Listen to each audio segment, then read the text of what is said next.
history with ranching and things like that. So, and Now, you may not get enough information, you'll even want to use any of this, and don't, it's not gonna hurt my feelings if you don't. no, this is, I meant to bring my cheat notes, the book for dates, and I got here and I ended up, I had Bob's photographs. That would give us a lot of information. well, I if there think were- the only thing I've got here is the David Murrow book.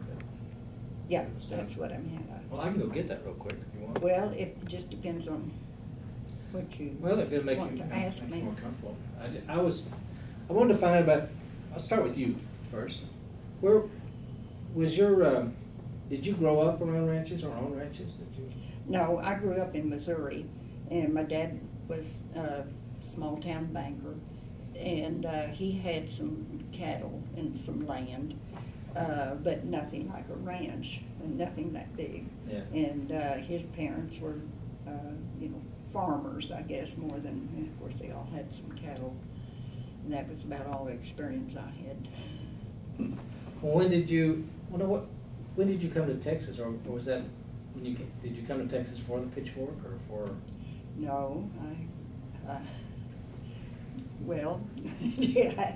I mean, if you don't want, if some of this seems personal, that's okay. Doesn't matter.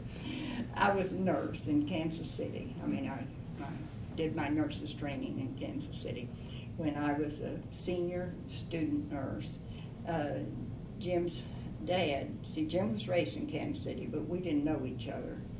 And Jim's dad came into the hospital where I was a student nurse, and with a mild heart problem. And he was neat guy, and he was so nice to all us girls and all. And after he got out of the hospital, he took us down to the bank for lunch. He was in the Livestock National Bank in Kansas City, and he found out he knew my dad because small town banks had to borrow money from bigger town banks. And so maybe that was why he kind of picked me out. But he told me a lot about this boy of his in Texas. And I listened a lot. And then the family, his parents, before I ever met Jim, they came to my graduation and they had me out to their house for dinner a couple of times. And Wow. then first time Jim came home, I always liked the idea that his mom said, now, you bring her out for dinner tonight. He'd called, we were going to lunch. And he said, well, I'll see. So as soon as he walked in the apartment, he said, could you come over to the house for dinner tonight?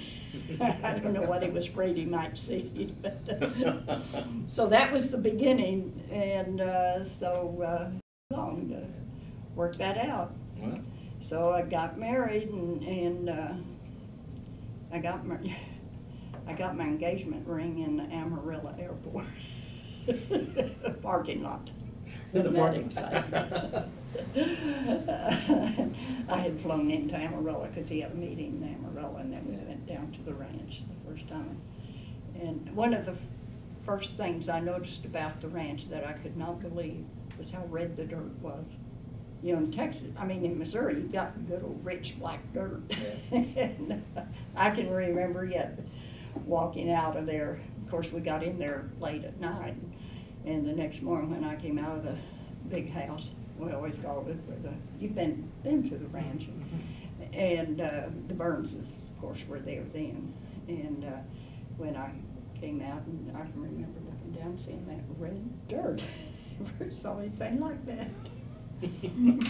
So that was my first experience.